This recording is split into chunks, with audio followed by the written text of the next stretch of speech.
levels of things. Yeah, your favorite brand. No, I think it was just a guess. He wasn't running the bra himself. Let's go. Okay, let's go. Makif Pas Rosho. We're talking about again those who, 20b2 right hand column. Those who receive lashes for transgressing. So the transgression that we're focusing on now is that shaving around the corners of his head, i.e., around the rim of his head, thereby removing his payas, right? Removing the sideburns on top, which is the prohibition, because that was the way of the pagans. So it's not just that there's a few things here, right? So it's not just leaving the payas until the cheekbone on top. It's not just this, but in fact, the payas are actually starting from up here. So therefore, shaving one's head entirely is problematic if it's lower than a certain number. The traditional number is 3. I think some people say 2 in terms of a shaver, which is why we had the discussion originally about the earmuffs that people do leave. In the Hasidic communities in particular, they shave them down to 0 or 1s, and then they leave up here these round circles of hair that flow down their sideburns. Okay, so Tana Rabbanon. Pa'as roishoi, soif roishoi. What does it mean that he's rounds off the corner of his head? What it means, the corner of his head means the extremity of his head. Footer 19 says, as explained above, the extremities or corners of the head are the 2 temples. See there why shaving the hair of the temples is called rounding. We did discuss this, right? Where was this? 20a, note 20. Let's just remind ourselves here. 20a, note 20. Let's just go back there again. Page 20a3. So we say there, the head is like a composite of 2 pieces. The section where the hair grows, and the area of the face and the beard. These 2 pieces are joined at the templates, which are called the corners of the head because the extremities of each of the pieces are joined there. Hence, the head has 2 corners, one at each temple. And so a person is separately liable for rounding, i.e. shaving the hair off each corner. This is so even if he rounds them simultaneously using both hands, and even if he received only one warning before doing so. The next, skip a paragraph.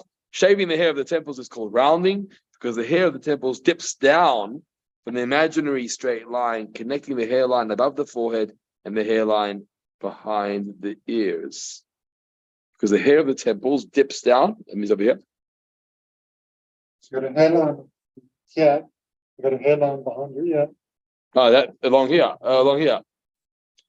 Yeah, the temples here. No, but I would say the hairline dips down, which means it's going down here. So when you round it off, you're rounding off. The hairline dips down from the imaginary straight line, because there is a straight line, as Hilton, you're pointing out. The straight line that connects the hairline above the forehead and the hairline behind the ears. But then the hair does drop down as we have our sideburns. So when a person cuts them all off, he's obviously rounding off his head. That's what it means. Okay, that's the idea. All right. So back to 20b2. So when it says Pa'as Roshoi, the corner of his head, it means the extremities of his head. Extremities means the connecting points of his head to his face, to the cheekbone, which is connected via this area.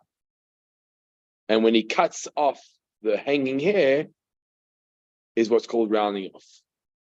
Okay. The Eizehu Sof Roshoi. And what is meant by the Sof Roshoi? What is it meant by extremities of the head? The Gemara explains a bit more. It's called evening out. Evening out or rounding off the hair that's behind his ear with the hair that's on his forehead. You called it Rod, you called it a name last time when they have like these mushroom tops. What do you call it? Right. So the monk design. Yeah, that.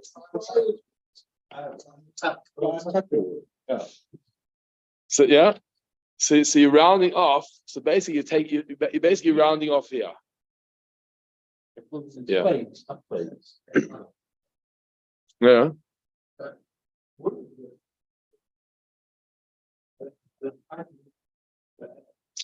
Biblical. Yeah. The worry was, and we had this discussion. The worry was that the pagans used to do this. So even though the styles may have changed, the mitzvah hasn't changed. Yeah, that's it. It was just that was the context by which the Torah introduced it. So you understand because you told us where you look for the verses from the Torah. Yeah, That's this one inside the page. Yeah. Number one. No, the one on the page there. Yeah, the one on the page there. Hold on. No, that's talking about the first one is talking about a woman wearing man's clothing, a man wearing women's clothing. And the second one is talking about tattoos on one's skin, which we'll get to. Well, that's what we're saying. So just even if it's because the pagans did it, doesn't mean that because the pagans don't do it anymore, as the mitzvah evaporates. I think rabbinic laws do. If the Rabbanon put a rule in place, this goes back to Brian's point. If the Rabbanon put a rule in place based on a circumstance or a concern or a worry, and the worry and the circumstance does change, then there's room to suggest that the law should change. Even that we're careful not to do. Take second day Yom Tov. Second day Yom Tov is a rabbinic law based on circumstances that have changed. We were worried about when the Rosh Chodesh is. We're no longer worried about when Rosh Chodesh is, and we still keep the rabbinic law in place. The rabbis can change their word. You need a big enough basin to do it.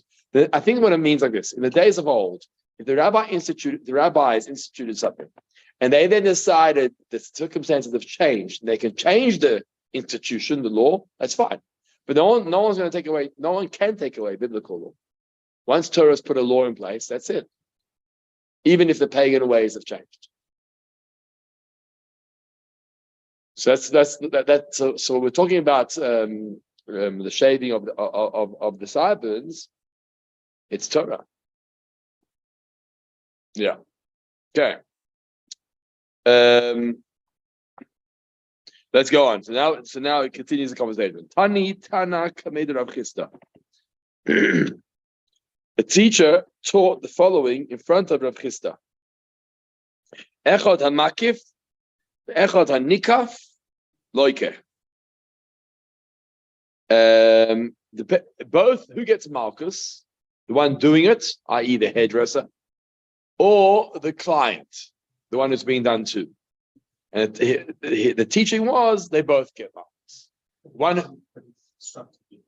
But he's a Jew and he can't take instruction to do an Aveira. Even on someone else. That's the chiddush. That's the novelty here. Is that the prohibition isn't just to yourself. You can't do it to yourself. You can't be the hairdresser doing it to somebody else.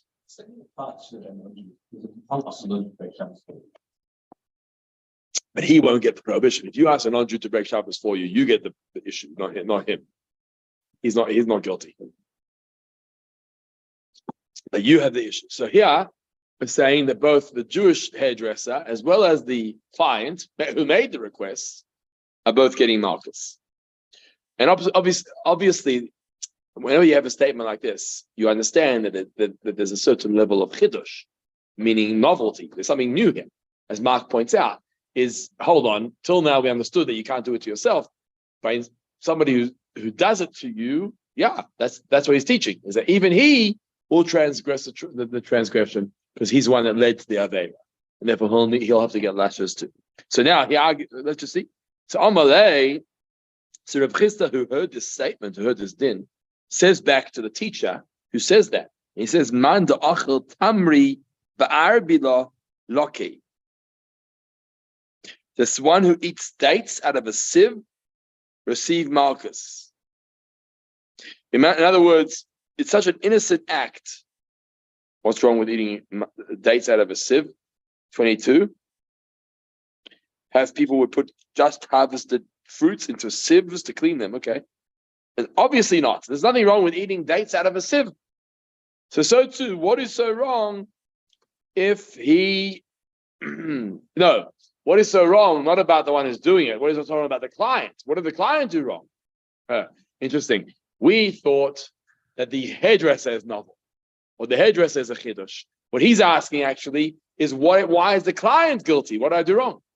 I didn't touch my head. And even though you gave the instruction, well, do you get Makkos for giving an instruction? Letting someone do. For instructing someone to do it. Do you get Makkos for instructing someone to do this to you?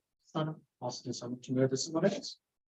So the question is halachically, who's responsible? The murderer is, not the one who told him. What does legality say? They both are. I don't know if halachically that would fall. One who gives an instruction to a bouncer, to a murderer, to take out someone. So, but secular law, you're involved. Secular. Halachically, I'm not sure. I'll tell you why, because halacha believes, I'm just discussing it. Halacha believes that everyone has freedom of choice.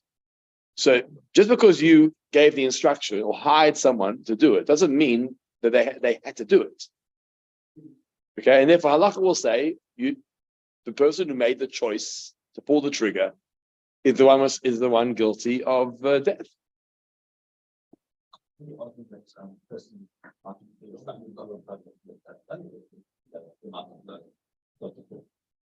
Might not know not to kill. You're reminding me about the Yigal Amir case against killing Rabin. Do you know that till today they don't actually know what went on? There's a lot of conspiracies. You read about this. Okay, so that's another whole story. Yigal Amir, it was Rabin's assassin. And there's a lot of conspiracy as to whether the Shabak was involved in this or not, because it was a huge rift between the right party and the left party at the time. It was all dealing with Ha'am in Golan. It was talking about returning the Golan to the Arabs at the time. And some want to suggest, you can read more about it, that the Shabak wanted to frame the right wingers.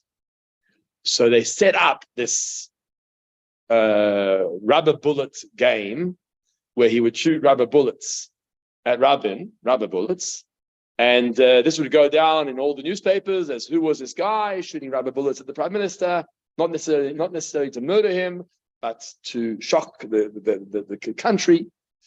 This is what people are finding out, that he thought he had rubber bullets in there, and somebody had come along and it's changed them. So now they can't prove whether he knew or didn't know that rubber bullets were real bullets or not rubber bullets. There's a lot of at the moment Rabin was shot, everyone announced at the time, who lo met, he didn't die. Now, how do they know that? Already, I think even the Shabak members announced who lo met. They were under this is all conspiracy, so no one really knows. But they were under the assumption that it was rubber bullets, and therefore don't think he's dead. In actual fact, it was real bullets, and he was dead.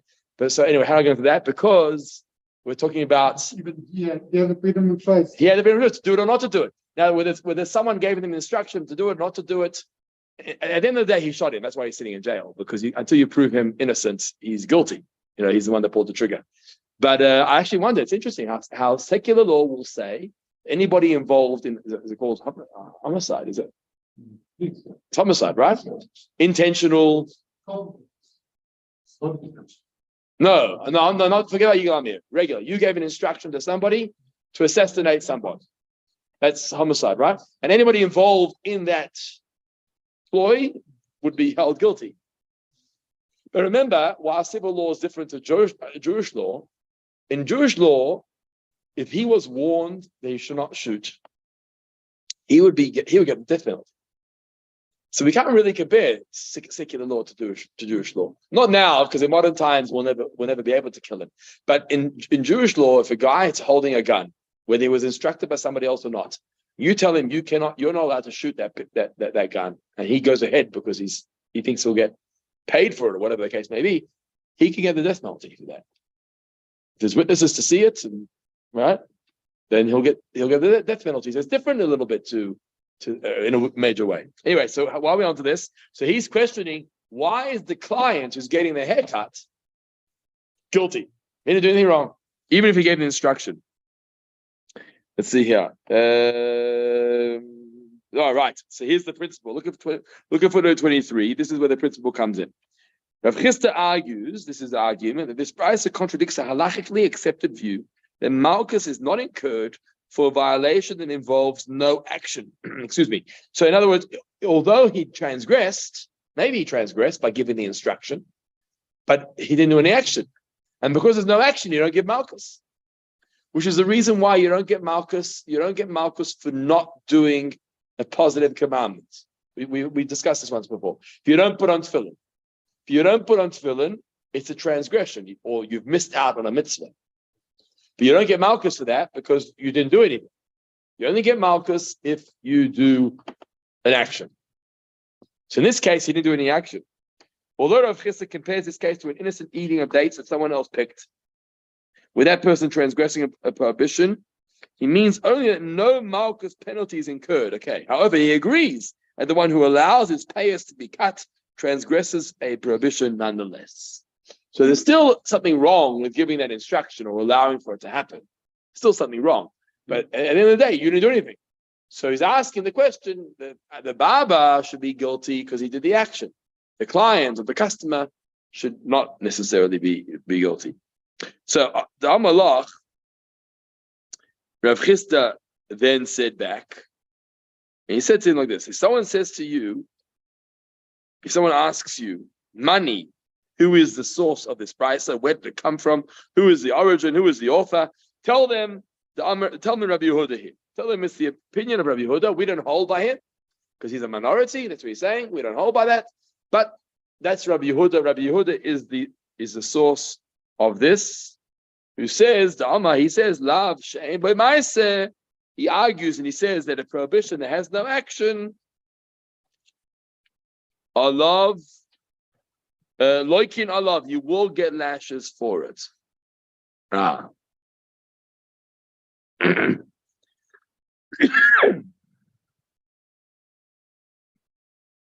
Okay, so this is Rabbi Yehuda, and Rabbi Yehuda argues against the common law, and he's saying that even a lav that has no action, you'll get lashes for it. And that's why this particular teacher teaches in the Brisa a unique law that even the customer in the barber's chair is going to be held guilty for sitting there and for allowing the barber to do it. Okay? But what Rav Chisda is saying is, we don't go by that. Rav Chisda is saying, we don't go by that, but it is Rabbi Yehuda's opinion, and therefore there's a source for it. Yeah. Psychotic market. Might not a physical action. It's an action. By sitting there. By the guy that might not be so. Okay, so I have an answer to that. I'll tell you like this. Sitting in the chair and even paying the money is an action. But it's not the action that's directly linked to the prohibition. So the fact that you sat in the chair, absolutely, it's a proactive action. The fact that you gave him cash and paid him for it, it's a proactive action. But there's nothing, you're not liable for sitting in a chair. You're not liable for paying money. You're liable the moment the scissor cuts the hair. That's the moment you're liable for. And that, the client did nothing to assist in that regard. So was there action? Sure, there was action. But not action that's linked to the Aveira. There's action that's let's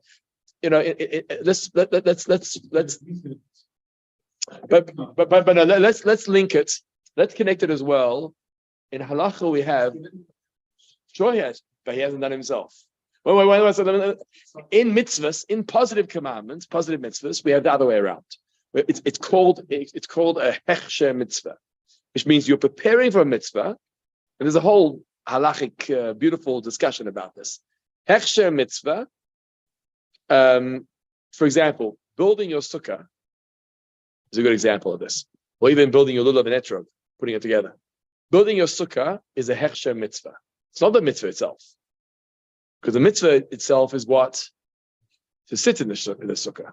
But you can't sit in the sukkah if you don't build a sukkah. So hechsher mitzvah is the preparation for a mitzvah. Okay? Now, we pay a lot of respect to that. And that's one of the reasons why it's important to build your own sukkah. And even if you're hiring a company or you have a garden assistant to help you with your sukkah, you should at least do part of the sukkah yourself, because there's a great mitzvah in participating in hechsher mitzvah. So the fact that you can partake in the building of the sukkah is unique, right? But you don't, in fact, there's even a discussion about when to say shechianu. We say shechianu first night when we make kiddush. That's when we fulfill the mitzvah by sitting in the sukkah. There are opinions in the Gemara that speak about shechianu being made when you build the sukkah, already at that point. But we don't do it today because the beginning is hechsher mitzvah. We don't make a shechianu on that. We wait until you actually fulfill the mitzvah itself. So I think in the negative, you would have the same situation here. Is where sitting in the seat or paying or giving an instruction or giving is all part of the hechsher aveira. Obviously, you're partaking in the steps that are necessary for the aveira to take place. But the actual sin itself, nothing's happened. Now, maybe I answer Lewis's question. Is action was there, but not action that links to the actual transgression. My players. Is the bike and change players? One Warn who? he could warn what? On the barber. Yeah. And then the barber still shaves and it gets off without any sort of punishment. Who will get off? The glass in the shave. Yeah, sure. He's saying it sounds odd. It sounds just. Yeah. But I think it boils down to the fact that everyone has freedom of choice. At the end of the day, the barber's got the choice to change, to say no. Just because you pay me or instruct me doesn't mean I have to do it. If it's a prohibition, then don't do it.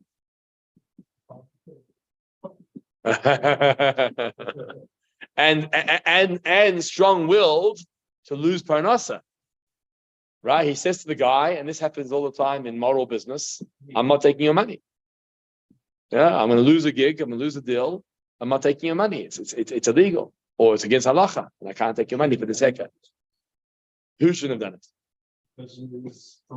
No. So he shouldn't have. That's what I'm saying. So see, he should have declined the offer. That's what we're saying. Okay, so first of all, you have to have people warning him. If he's ignorant and uneducated, then he's not necessarily guilty because he didn't know. Ignorance is not. Well, today we say ignorance is.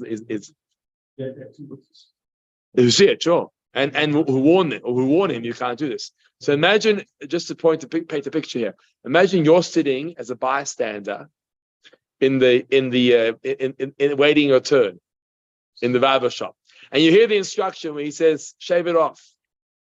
It's a Jewish barber, right? Would you speak up and say, "Hey, you can't do that"?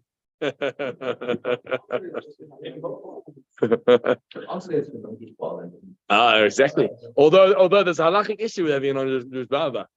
I can't remember where it's not biblical. Rabbinically, they said one of the rules in place. I don't keep to this necessarily, and maybe the laws have changed slightly, but there was a risk of life and death going to a non-Jewish barber. Because the risk was he would take the knife and cut your throat. So for safety, they put a rule in place to use Jewish barbers only. Now, I haven't researched this topic properly. There are those who are still particular about this. They only will go to a Jewish barber. Yeah.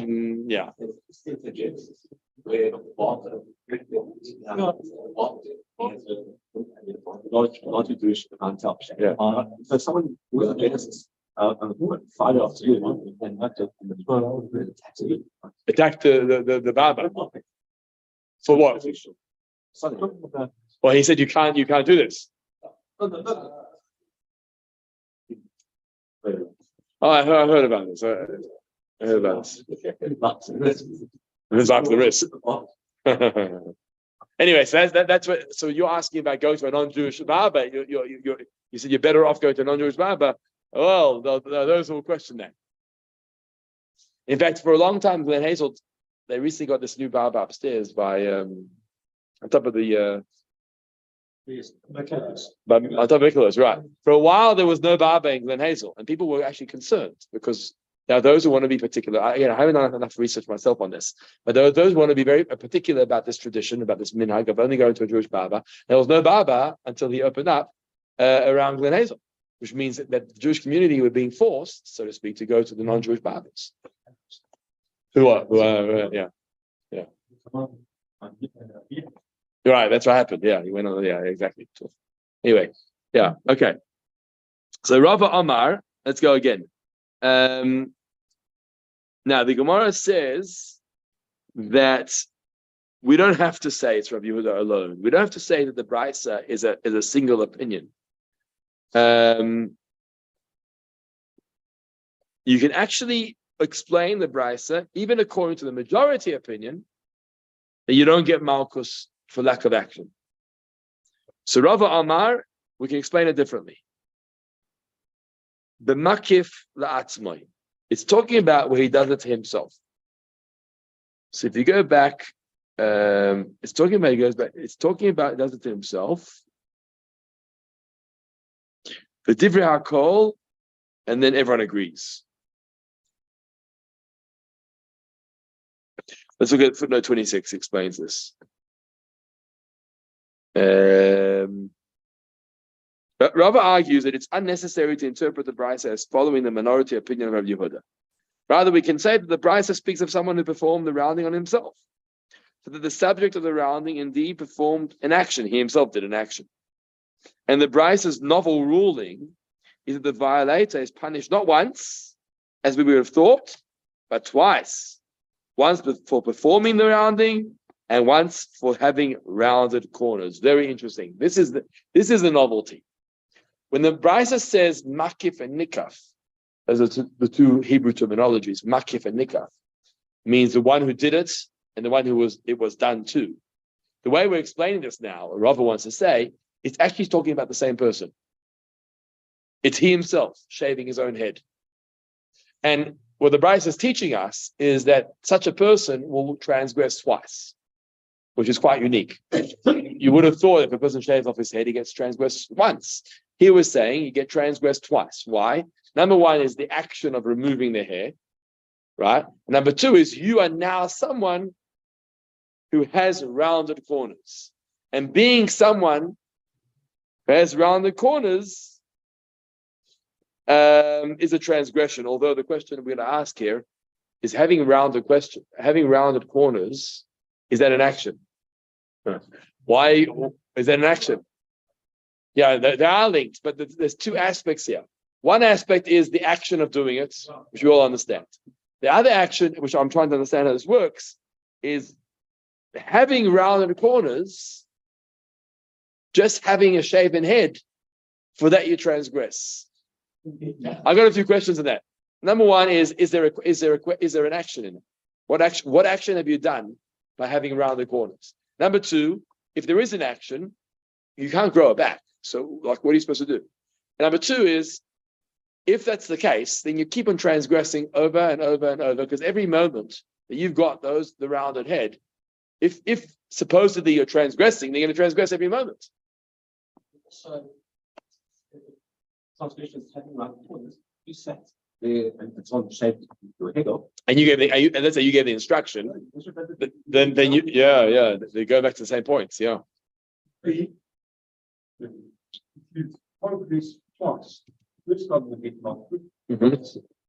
Well, it's called hypothetical, Marcus. You get hypothetical twice.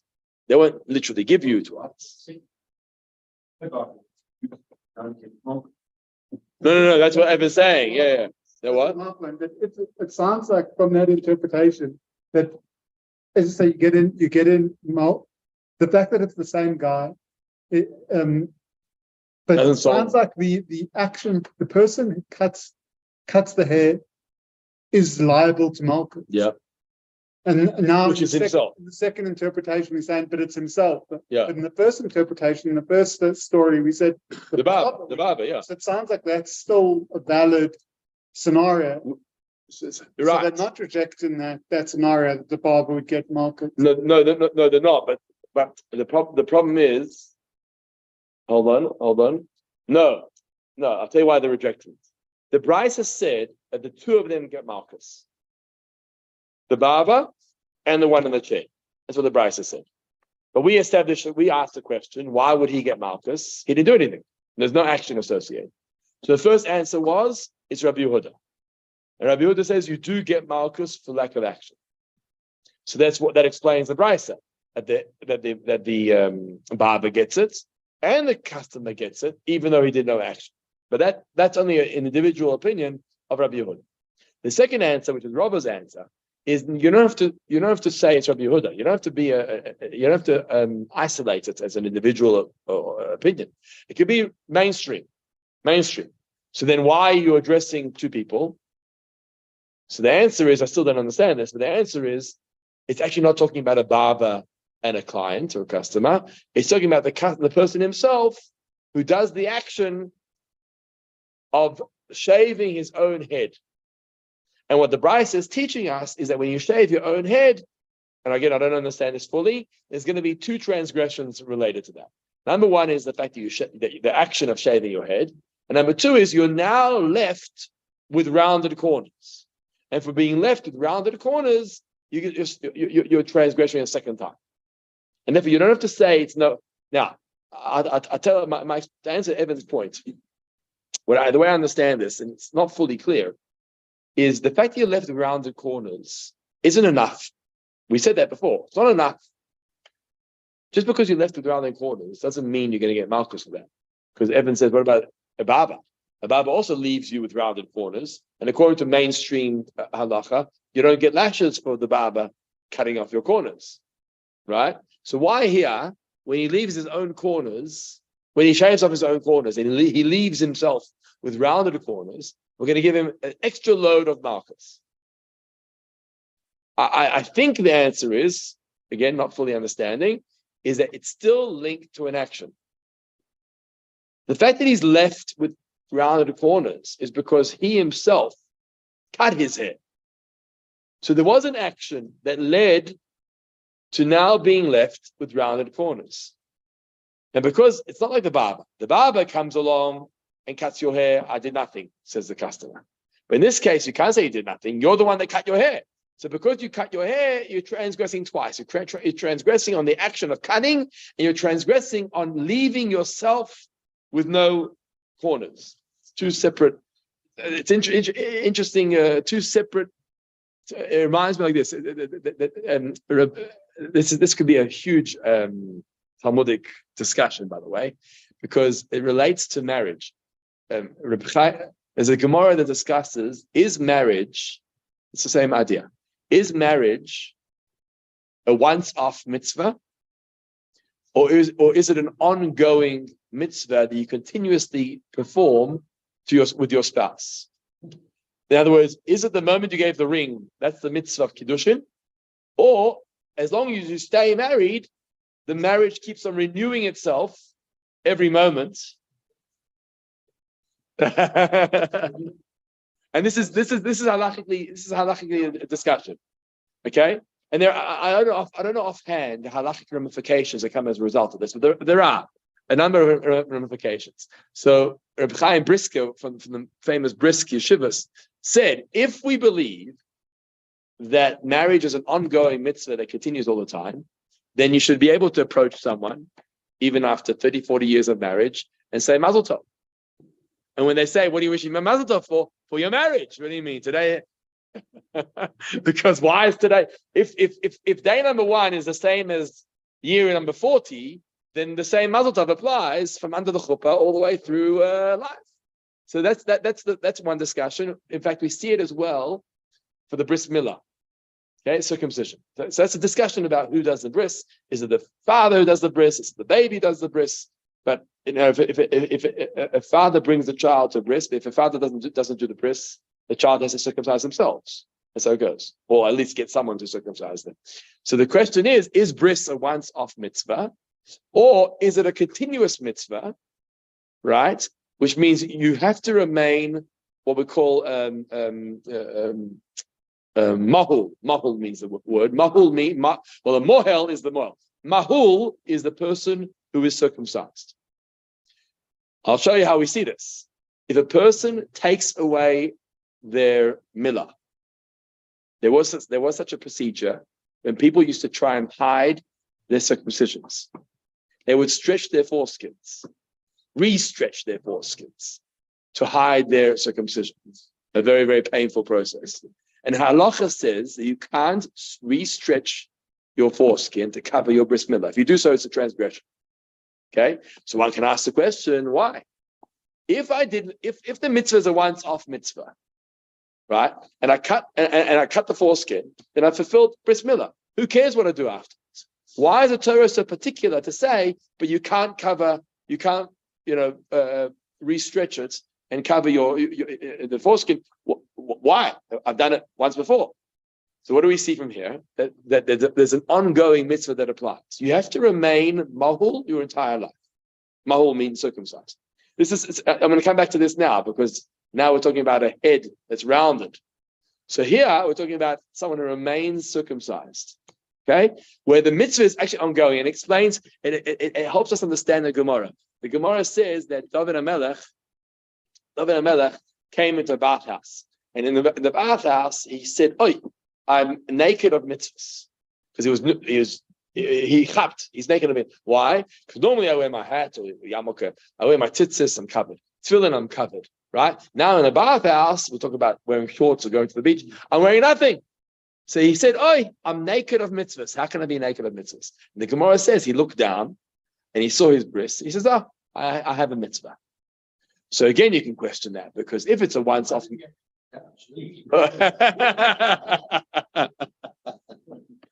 so you can question that. You can say like this: if it's a once-off mitzvah, right? Then how did he calm himself down? What was his comfort? Just because his father or the mohel circumcised him when he was 8 days old doesn't change anything in the bathhouse 50 years later. Obviously, he understood that a milah is an ongoing mitzvah. And every day that you are mahul, you're fulfilling a mitzvah of being mahul.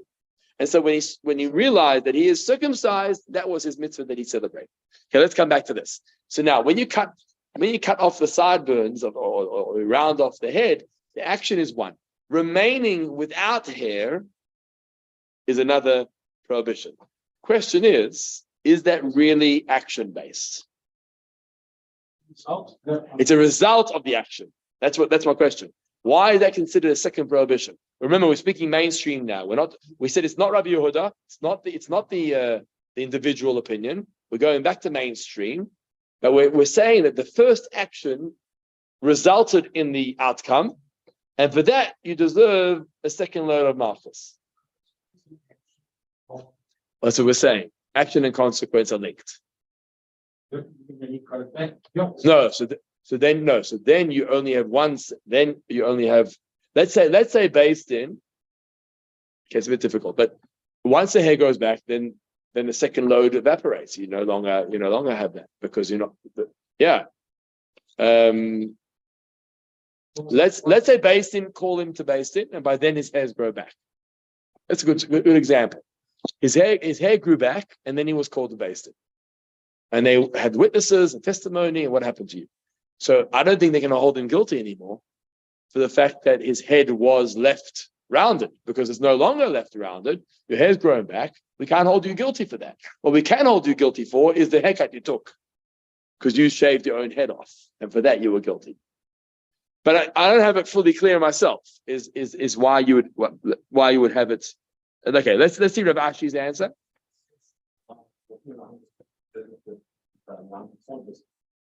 Everyone can see it, so he's I don't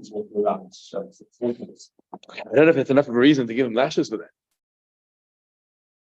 Yeah, there were certain lashes. Halacha speaks about lashes that the rabbis can give to create decorum in the society. It's a different type of lashes. It's rabbinic lashes, actually. But we're not discussing that now. We're discussing now biblical lashes, which the rabbis would execute. I don't think we're discussing that now. Okay, so let's see now. Rav Ashi says something similar. Rav Ashi says, no, it's different. He gives another answer.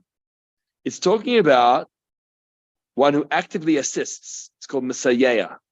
One who actively assists in the rounding of his corner by presenting the temple hairs to the cutter. So now we're talking about someone totally different. This is now the guy, the assistant hairdresser, who prepares the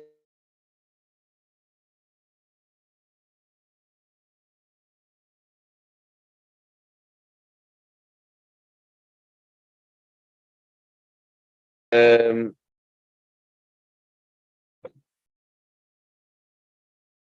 28. Oh, a different answer. He says, why is it makif and nikaf? Just for clear. Why is it makif and nikaf? And I understand. Okay, so he said like this. Who are these two people that are transgressing? Because we spoke about the makif and the nikah. Who are the two people that are transgressing? We said it can't be the guy in the chair because he didn't do any. That's what we asked originally. Can't be the guy in the chair because he didn't do any action. So who must it be? I read it here. Ra speaks of one who actively assists in the rounding of his corner. So he's no. Oh, I see. So he's preparing the hair. Okay. Good. 27. Yeah. His assistance. Right, he did it. Constitutes a minimal concurrent action. He's doing the action. So now that goes back to Lewis's point. Sitting in a chair is not enough of an action. Paying money is not enough of an action.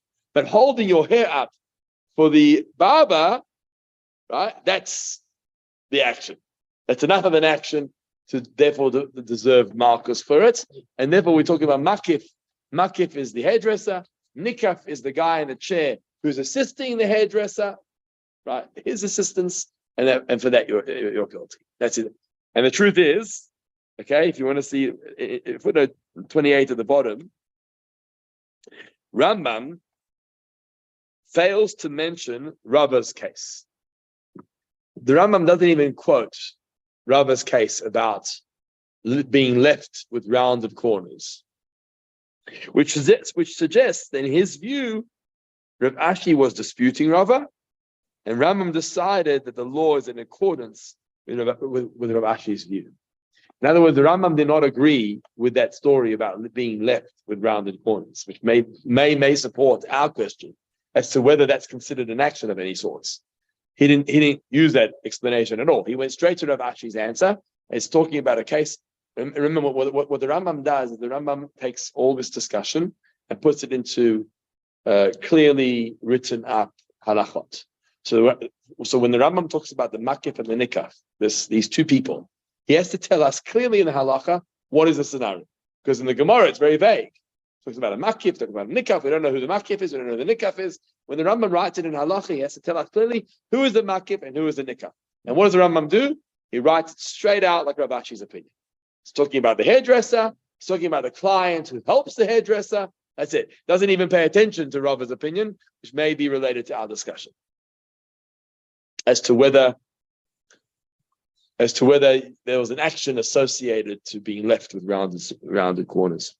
Okay, if we could do one more paragraph, we'll finish the discussion about the rounded corners. This is a third prohibition, very short. This is talking about the beard, right? Destroying the corners of the beard. What does it mean? The corners, the extremities of the beard.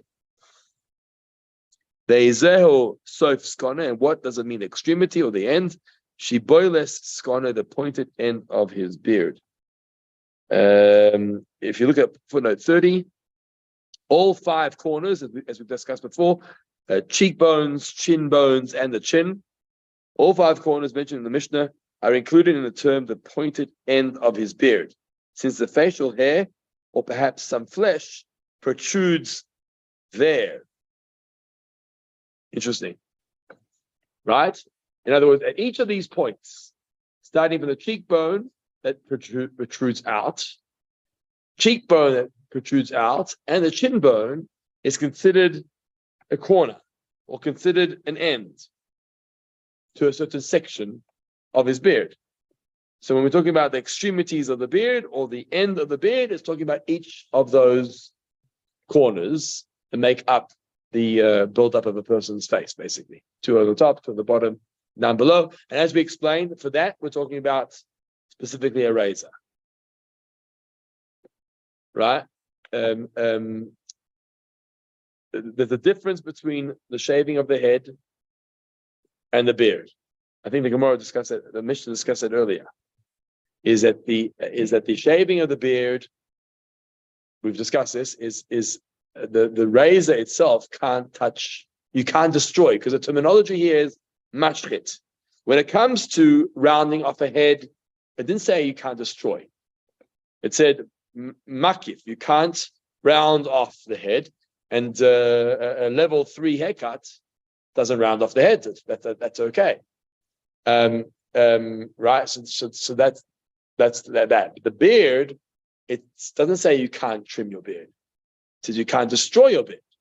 So destroying is specifically razor based. That's why the razor is the discussion regarding a razor is specifically beard related. That's the prohibition. You can shave it, even down to a level 0, but you can't use the razor that pulls out the roots of the beard. Whereas on the top level, on the head, you've got to grow some hair so that you don't end up rounding off the slightly different prohibitions. Yeah. No, because each one is a prohibition of its own. Yeah, it's a prohibition of its own. And take off one, right? Exactly. Five mitzvahs. Five averis. But averis not to destroy each of the 5, which we spoke about then, the beginning when we learned the Mishnah about the goatee look, right? So sideburns and goatee would actually cover all 5, and therefore those who shave on the cheeks sort of get around that issue. Okay. Baruch Adonai,